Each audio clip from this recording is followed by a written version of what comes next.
Добрый вечер. Вы смотрите программу «Якутия в деталях». С вами Яна Бабаева. Буквально на прошлой неделе подвели итоги игры «Мэр. Молодежь. Энергия. Развитие». На сей раз игра получила новый вектор, о котором мы сегодня поговорим с нашими гостями. Анастасией Угаровой, начальником отдела молодежной политики Управления общественных связей и молодежной политики окружной администрации города Якутска, и Стуярой Зверевой, начальником отдела социальной политики Управления общественных связей и молодежной политики окружной администрации города Якутска. Также мы обсудим в ходе программы запуск предюбилейной благотворительной акции «Елка добра». Добрый вечер, девушки. Добрый вечер. Нашу программу предлагаю начать с обсуждения игры «Мэр», которая прошла буквально на прошлой неделе. Вот давайте поговорим о том, чем она отличалась от остальных и вообще какая у нее была в этом году концепция. Так, в этом году у нас прошла 12-я деловая игра «Молодежь. Энергия. Развитие» города Якутска. И в этой игре у нас впервые приняли участие иностранные студенты из Северо-Восточного федерального университета имени Максима Кировича Амосова из 13 стран. Наши участники были очень удивлены этому и очень рады были познакомиться с ними, поговорить. Все-таки это, можно сказать, даже наш конкурс, игра прошла на международном уровне, можно сказать так.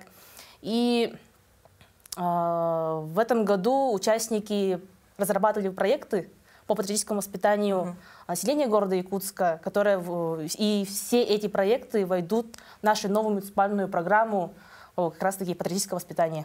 А вот почему решили игру посвятить именно патриотике? И насколько эта тема нашла отклик в душах, сердцах наших молодых людей? Мы выбрали эту тему не случайно. В следующем году, как мы все знаем, пройдет празднование 80-летия Победы в Великой Отечественной войне. И мы решили, что данная тема очень актуально будет, и в целом как раз-таки по стране и по республике патриотизм — это как раз-таки один из тех самых направлений, которые нужно развивать более, так сказать, масштабно? Масштабно, да. А вот мне интересно узнать, молодежь, которая, допустим, из других стран, она точно так же воспринимает патриотизм, как наша? Или есть какие-то различия? Или патриотизм, он един для всех? Можно сказать, что един для всех. Для всех патриотизм — это любовь к родине, это любовь к семье, любовь как раз-таки к месту своего рождения. И наши участники, иностранные, получается, гости, сказали, почему они любят свою страну, получается. Может, подсказали даже о том, как они его проявляют у себя в стране, и тем самым как раз-таки сделали такой обмен опыта, чтобы тоже мы могли внедрить, так скажем, опыт других стран и в нашем городе.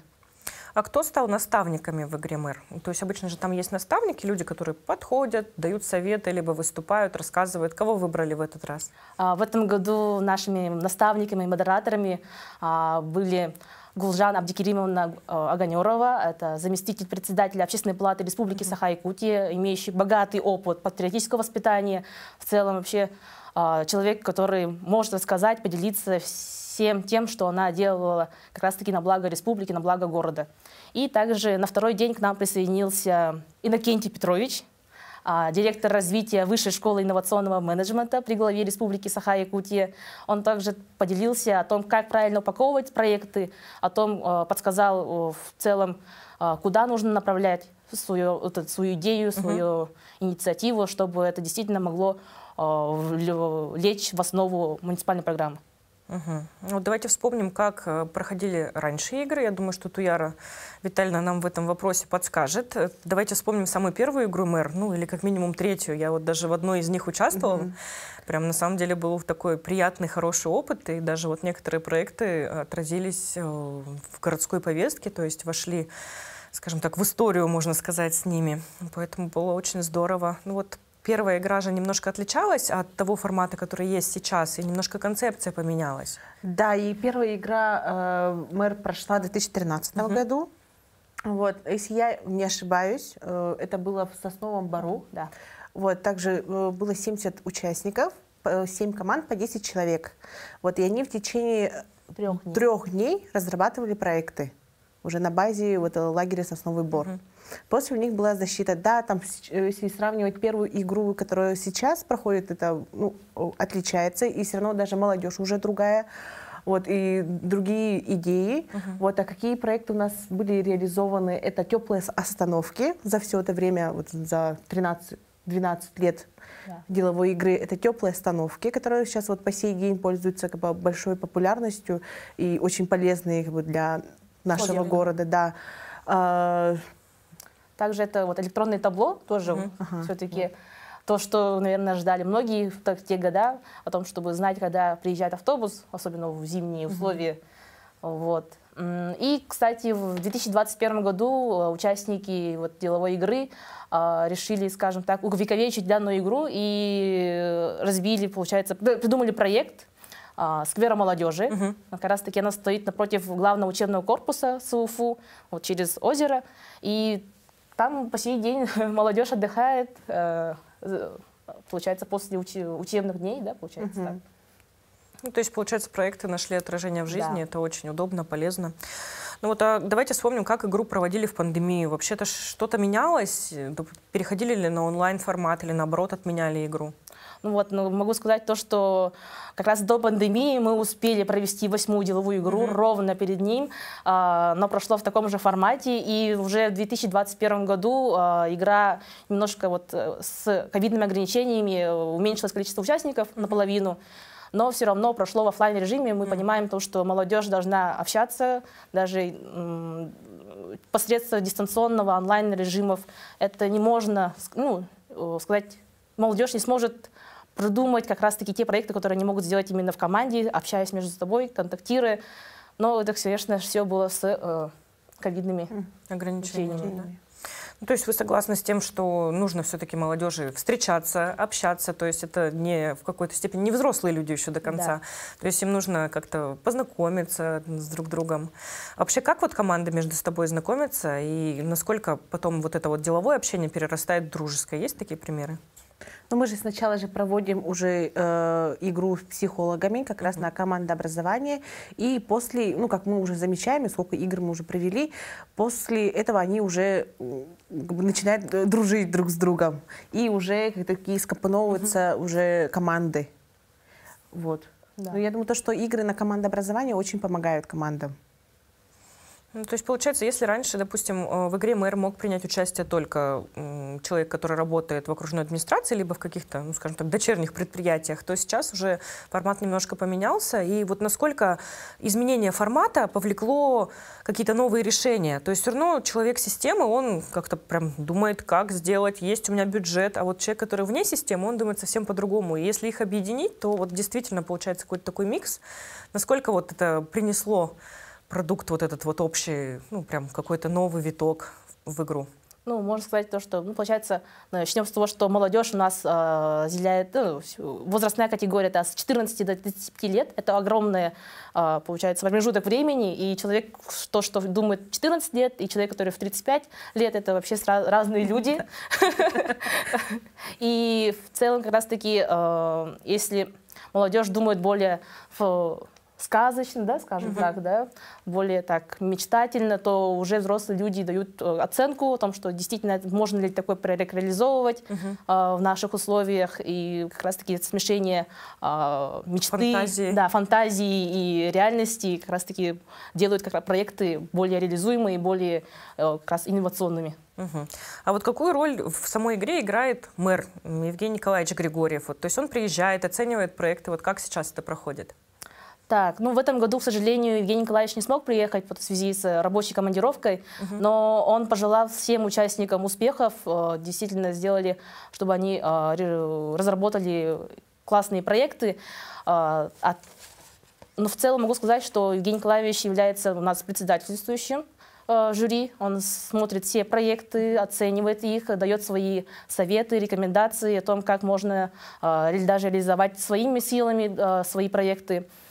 Ну и, кстати, участники, победители 12-й деловой игры «Мэр» в этом году встречаются с главой, расскажут уже лично ему о своих проектах, о том, как они планируют их реализовывать, и, может быть, дадут какую-то оценку, чтобы помочь нам, как раз-таки, вот они войдут же в муниципальную программу, как это реализовать, его ходы, планы и тому подобное. А вот расскажите, какие проекты вам запомнились? Кто стал победителем игры и как бы что будет реализовано в рамках итоговой? Ну, например, проект, который занял у нас 3-е место, это в автобусах во время поездок рассказывать интересные факты. Об Якутске, об республике и так далее. Ну, чтобы не только объявлялись автобусы, тоже следующая остановка, кинотеатр Центральный. Вот и между, там, допустим, Центральным и ДЮСШ был какой-то интересный исторический факт, что было там раньше в этом месте, например. Вот. Эта команда у нас с этим проектом заняли 3-е место. Ну, то есть это, и, в принципе, это можно и к патриотике отнести, да? Да, но это же тоже патриотика, да. И тем более там же ездят и школьники, и там молодежь, там, и мы там тоже ездим на автобусе. Мне бы тоже было бы очень интересно послушать, да, например, там, что там раньше было в этом месте. Просто мы привыкли, думаю, то, что здесь вот стоит кинотеатр Центральный, но мы абсолютно там, многие думают, что никто не знает, что здесь раньше было. Вот как... Например, площадь Ленина называлась раньше улицей Большой, и тому подобное. А какой проект стал победителем игры «Мэр»? Победителем игры «Мэр» стала команда номер 17 с проектом «Синергия Якутии», которая направлена на патриотическое воспитание, через популяризацию культуры и народов нашей страны. Ну, то есть все проекты были достойными. А вот кто, допустим, не стал победителем, могут ли они сами объединиться и, допустим, какой-то проект реализовать, или кто-то присоединиться и реализовать? Да, конечно. Раньше были такие практики, например, насколько я знаю, там в 2016-2017 годах были проекты, которые не стали победителями, но они сами до сих пор там командой общались, объединились и там устроили, там, я не помню, концерт, ну, были концерты на площадях. Вот, но они сделали, и потом они уже... Да, они получали поддержку через гранты главы Республики Саха-Якутия, через гранты главы города Якутска, и их реализовывали в нашем городе. Как раз-таки по всем проектам участников 12-деловой игры наша жюри оценила их на высшем уровне и предлагают, чтобы все проекты вошли в муниципальную программу, немного их видоизменить, чтобы подправить некоторые ошибки и как раз-таки их реализовать. Ну, это очень здорово. А вот какие планы на год грядущий? То есть, конечно, может быть, немножко рано говорить об этом, но, может, вы что-то уже придумали на следующий год? То есть, может быть, какая-то тематика, либо, может, давайте попросим наших телезрителей вам помочь, чтобы они, может, что-то подсказали. Мы всегда открыты к идеям. У нас идей тоже очень много. Всегда стараемся найти те форматы, которым интересна молодежь. Но даже так, все равно мы были бы рады услышать мнение нашей молодежи. Все-таки это мероприятие для них, для их кадрового потенциала, для их социально-экономического, чтобы они как раз-таки внесли свои решения в социально-экономическое развитие города Якутска.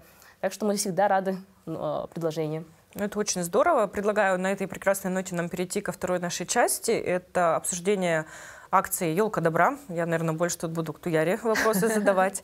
Давайте вспомним, как появилась эта акция, вообще с чего все начиналось, потому что вы у нас идейный вдохновитель и основатель этой акции, который бессменно уже практически 10 лет ею занимается, поэтому я думаю, что вы знаете все об акции. Ну, это началось в далеком 2015 году. Тогда мы были молодые студенты, вчерашними студентами. Тогда была общественная организация «Город добра», где являлась председателем я. Вот, и мы тесно работали с детским домом «Берегиня». Вот. Мы с ребятами хотели придумать что-то новогоднее для них, какие-то подарки. Ну, так как была организация совсем новая, мы не могли участвовать на грантах, субсидиях и решили... Просто договорились с магазином, на тот момент был магазин «Антошка», распечатали 100-200 где-то открыток, повесили там имена детей из детского дома. И решили так проверить, люди будут подходить, покупать подарки совсем незнакомым детям. Вот, я помню, что первая наша елка очень быстро завершилась. То есть желающих поучаствовать было там очень много. И тогда же старт нашей первой елки, тоже на тот момент глава города Арсений Сергеевич Николаев дал старт. Поддержал вас? Поддержал нас и принял тоже участие как самый первый участник. Ну, то есть, получается, он стал хедлайнером этого проекта. Да. Вот, и получается, с 2015 года бесперерывно мы проводим эту акцию, вот уже 9-й год, в следующем году нам этой акции уже 10 лет. Концепцию так сильно мы не меняем, потому что мы хотим оставить вот эти старые традиции, как там все было начиналось.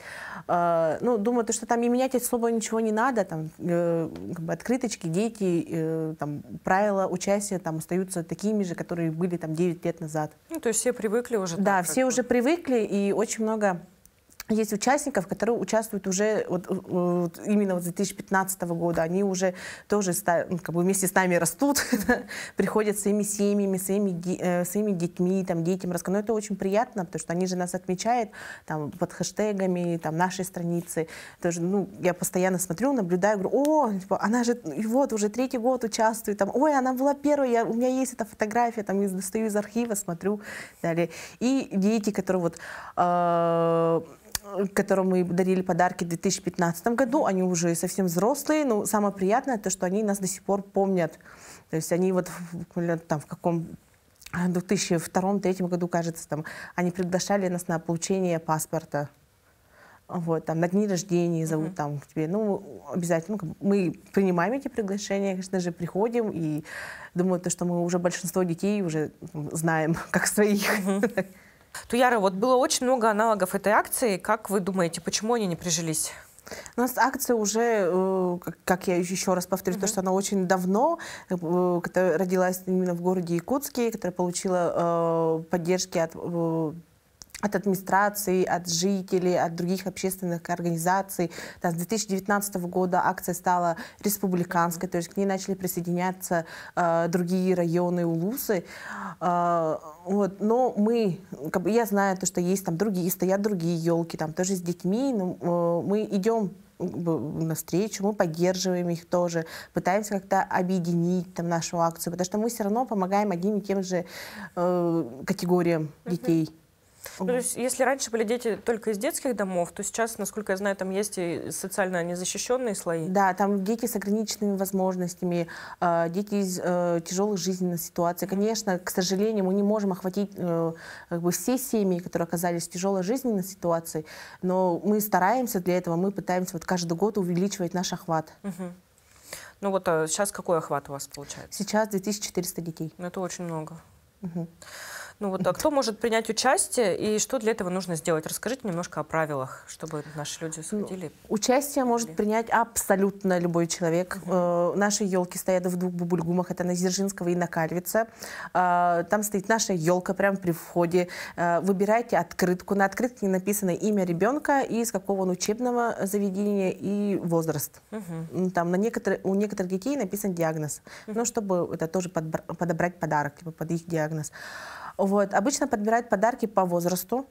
Вот. Консультанты там уже все знают, помогают с подарками. И обязательно нужно открытку приклеить, ну, там выдается скотч, приклеить открытку к подарку и положить положить коробочку, которая стоит возле елки. Вот, все. Ну и обязательно сделать фотографию и выложить с хэштегом «Елка добра 2025». Это хорошо. Но это как вы собираете и доставляете подарки? То есть, получается, они попадают в эту коробку, потом что с ними происходит? Ну, по мере уже, как, допустим, вот мы собрали коррекционную школу, мы сверяемся со списками, всем ли детям купили подарки, и все. Либо, если нету карантина, то мы доставляем сами. Если есть карантин, то уже представители школы сами приезжают и забирают подарки. Раньше было, ну, вот, до пандемии, мне очень нравилось то, что приезжать самим и самим же вручать каждому ребенку подарок, но, к сожалению, то, что вот случилась пандемия, и так уже, ну, рисковать нельзя. Ну вот, а дети каждый год одни и те же участвуют, или каждый раз это новые дети? Вот как, есть какой-то отбор, или вот вы собрали списки, и, допустим, если ребенок был в прошлом году, то он и в этом году может принять участие? Нет, мы не делаем такие списки, то, что один ребенок должен получить один раз подарок. Конечно же, они повторяются, но есть и новые дети. Ну вот, а какие сложности есть в части, допустим, доставки, кроме тех, что вы назвали? То есть у вас должна быть все-таки какая-то большая команда, чтобы все это привозить, увозить, таскать, как бы. Это же все равно тяжело. Хрупкие девушки. У нас есть мальчики, нам помогают, нас поддерживают. Там, вот наше родное управление там тоже нам поддерживает, там сотрудники. То есть мы справляемся, проблем таких нету. То есть мы уже как бы за 9 лет уже выработан механизм как бы и доставки подарков, там, и там, писание открыток там, и так далее. А можно ли подключиться, допустим, волонтером к вам? Вот если есть у кого-то желание или возникло прийти и сказать, вот, ребят, давайте мы вам поможем. Да, конечно, вы можете стать волонтером автономной некоммерческой организации Лига молодежи и также вот вместе с нами помогать детям, бабушкам и социально незащищенным слоям населения. А вот какие подарки чаще всего дети выбирают? То есть или нужен человек, который сам выберет, например. Я пришла и такая думаю, так, тебе хочу лего купить. Вот как я вот повторюсь, то, что выбирают подарки обычно по возрасту. Дети не пишут подарки, потому что в основном они там все равно с друг дружком сидят. У нас был такой опыт, и они пишут все одинаковое. Ну понятно. Там просто кукла, кукла, кукла, кукла. Там, машинка, машинка, машинка, машинка. Ну, а тут у людей они сами там думают. Там, то есть там, фантазию можно проявить, фантазию, там лего, там, или сами там собирают какие-то боксы, там, особенно вот у нас участвует очень давно вот сахакорейская школа, ну, я смотрю, они там подписываются, там сами же еще дополнительно берут открытки, там подписываются, там какой класс, и они очень классные такие боксы собирают для детей. То есть это от души. А тут, если будет написано кукла, ты пойдешь автоматически возьмешь куклу с полки и все, как бы там, ну на этом. Никакой фантазии. Да, никакой фантазии и, ну как бы и душу как бы не вложишь. Ну вот Исаин Сергеевич Николаев, глава республики, можно сказать, амбассадор вашей акции, он уже принял участие в этом году? Да, он уже принял, вот буквально на днях. Как стал одним из самых первых участников. Вот мы с ним как раз вот вспоминали, когда он пришел на елку, как вот мы открывали самую-самую первую елку в 2015 году. Очень меня обрадовало, что он помнит, как проходило и как вот где стояла вот первая елка. А кто ему из детей достался? Какие подарки? Так, подарки были... Подарки это... Мальчику из 22-й коррекционной школы он купил конструктор, и девочка из дома малютки собачку на радиоуправлении. Давайте поговорим о развитии вообще молодежной политики в регионе и в городе в частности. Вот какие задачи сегодня стоят перед вами как перед специалистами и чего хотите добиться от наших юных якутян? Да, как раз таки наша молодежная политика в городе Якутске сейчас стоит на особом, скажем, таком месте для нас, в связи с тем, что мы непосредственно этим занимаемся. Как говорил Евгений Николаевич, город Якутск самый молодой, наш средний возраст жителей столицы 36 лет. И в целом у нас проживает на территории города Якутска более 140 представителей молодежи. Это очень большая цифра, и можно сказать, что мы должны уделять больше времени каждому из них. У нас, получается, это же и школьники с 14 до 18, и с 18 до 22 это студенты, мы так разделяем на категории. С 22 лет и до 27 это молодые специалисты, и дальше уже чуть взрослые молодежь. Получается. Чуть взрослая молодежь. Да. Молодежь, которая чуть-чуть постарше. Да, чуть-чуть постарше. И мы стараемся проводить мероприятия, чтобы охватить все категории молодежи.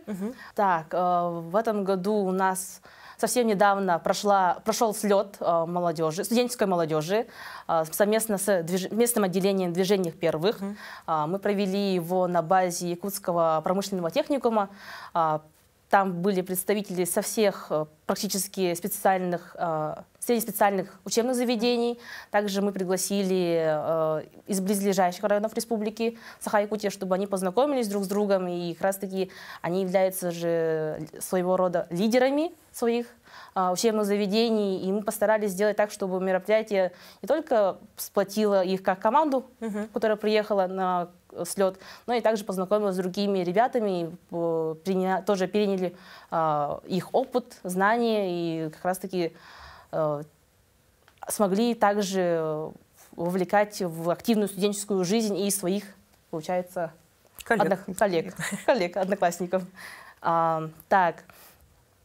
Также мы ежегодно проводим УСЭХ молодежи, получается, молодежную программу на УСЭХ Тоймада. В этом году у нас было в стиле этнокультурного фестиваля. Мы тоже ее провели совместно с молодежной палатой города Якутска и с молодежным правительством Республики Саха-Якутия. Была довольно очень интересная программа. Мы его проводим ежегодно. Так что присоединяйтесь к нам в следующем году, на СЭХ 2025 года. И закрываем этот год мы мероприятием «Поколение лидеров», где мы отметим.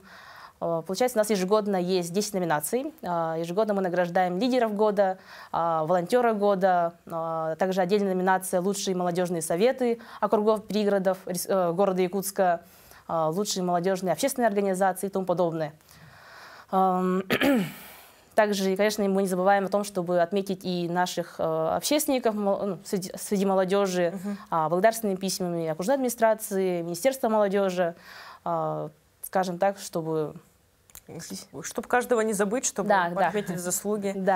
Планы на 2025 год, ну, СЭХ, мы поняли, будет. Отлично, обязательно. Я думаю, что многие к вам присоединятся. Что еще? Следующий год, ну, как я говорила, это 80-летие Победы. У нас будет очень много мероприятий, связанных с патриотическим воспитанием.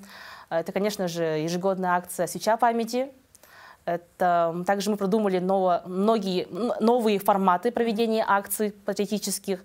У нас впервые мы проведем международную акцию огненной картины войны, которую проводят все города трудовой доблести. Как раз таки Якутск стал им совсем недавно.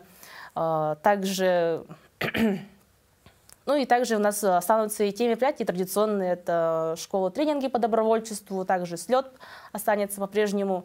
Ну и, конечно, мы хотим в следующем году сделать масштабную акцию «Ленту памяти», где растянем километровую георгиевскую ленту на улице города Якутска.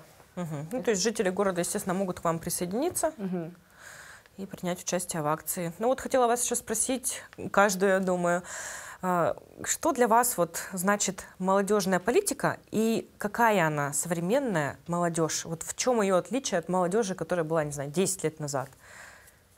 Ну, я думаю, если сравнить меня, там, я как бы уже скоро выйду из состава молодежи.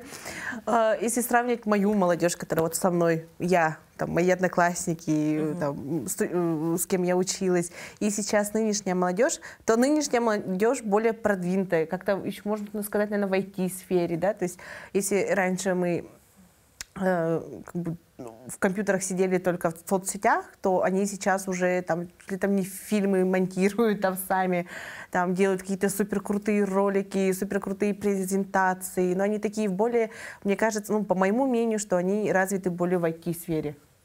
Вот. И очень хорошо то, что они пытаются все изучить, историю разных стран и так далее. Но у нас как-то все, опять же, по своему опыту говорю, то, что немножко как это все узко было. Вот. Ну, они такие активные, пытаются все знать, пытаются везде участвовать. И очень, везде, когда приходишь в учебное заведение, то есть весь актив их тут, они уже где-то состоят в каких-то общественных организациях, каких-то в администрации молодежи, и так далее. Ну, то есть есть у них потребность в общении, есть потребность объединиться, что-то делать вместе. Да, и что-то делать вместе, и что-то делать для города, для республики. Не просто они делают для себя, а пытаются это показать. Они, допустим, 20-летние мальчики, девочки, в 20-19 лет знают, что такое гранты и субсидии. То есть, я в 20-19 лет не знала, и только через 2-3 года начала узнавать это, а они уже вовсю Росмолодежь участвует, в грантах республики участвуют, в наших городских грантах участвуют. Анастасия, как вы думаете? Ну, я думаю, сам тоже совсем недавно вошла, скажем так, почти вошла в категорию молодежь. Да, действительно, но есть, конечно, проблема после пандемии. Все-таки этот пласт времени, где они провели все как раз то самое созревание, провели дома и вне как раз-таки офлайн общения, это было, наверное, сложно. Но сейчас как раз-таки молодежь просыпается, это мы чувствуем, потому что как раз-таки после пандемии было довольно-таки сложно позвать ребят на какие-то мероприятия и тому подобное. То сейчас они, наоборот, очень активны, очень интересуются всем. Сейчас очень есть классные программы от Росмолодежь. Я сама тоже лично в них участвую, и там заявок очень много. И значит, это показывает о том, что молодежь хочет куда-то поехать, посмотреть, познакомиться, пообщаться. Вот недавно был Всероссийский фестиваль молодежи, Всемирный фестиваль молодежи. В Сочи, да? Да, в Сочи. К сожалению, в связи с работой мы не смогли туда попасть. Но, очень хотели. Да, очень хотели. Но тоже заявок было очень много, и там был, конечно же, отбор. Но нас представило довольно много ребят из города Якутска. А вот что они там рассказывали?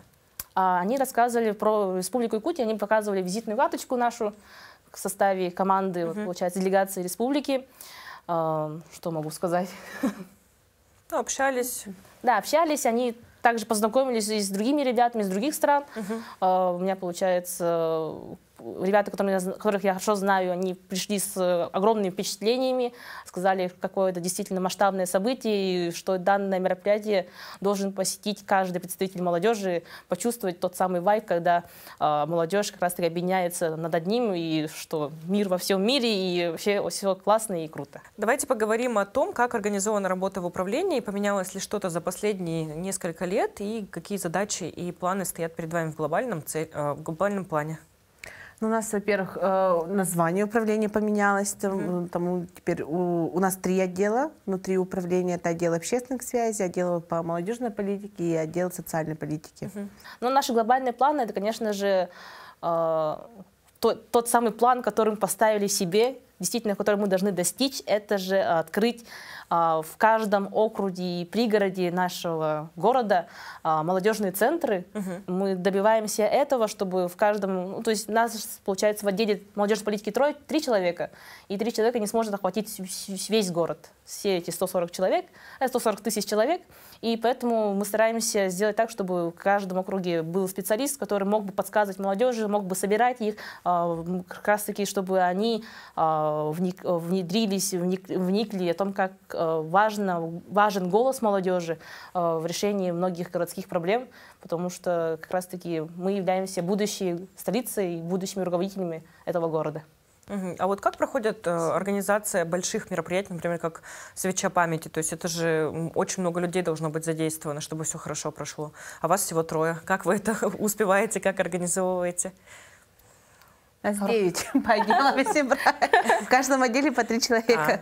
Да, ну можно сказать, что наше управление не такое большое, но каждый из нас все равно участвует во всех мероприятиях, даже если это не касается его вопроса, по молодежной политике, там, общественные связи, работа с НКО, семейная политика, здравоохранение. Мы всегда всем помогаем друг другу и всегда тоже участвуем в решении проблем, вопросов.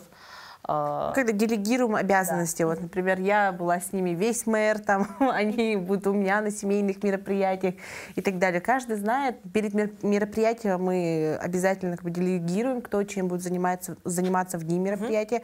И это касается вот тоже больших мероприятий, как Свеча памяти, и такие более поменьше, там, как... у нас нету маленьких мероприятий, но есть как бы с менее охватом участников. Вот. Поэтому мы всегда делимся обязанностями во время мероприятий, и вроде нас хватает. Ну и, конечно же, это поддержка и других структурных подразделений окружной администрации города Якутска. Мы являемся все-таки одной большой, скажем, даже семьей. Друг другу помогаем, и как раз-таки в этой организации участвуют все структуры. Ну, это очень здорово. Я благодарю вас за интересную и познавательную беседу. Я думаю, что очень многие наши телезрители примут участие в акции «Елка добра». На этом программа «Якутия в деталях» подошла к концу. Меня зовут Яна Бабаева. Смотрите нас по будням в 19:15. Расскажем обо всем в деталях.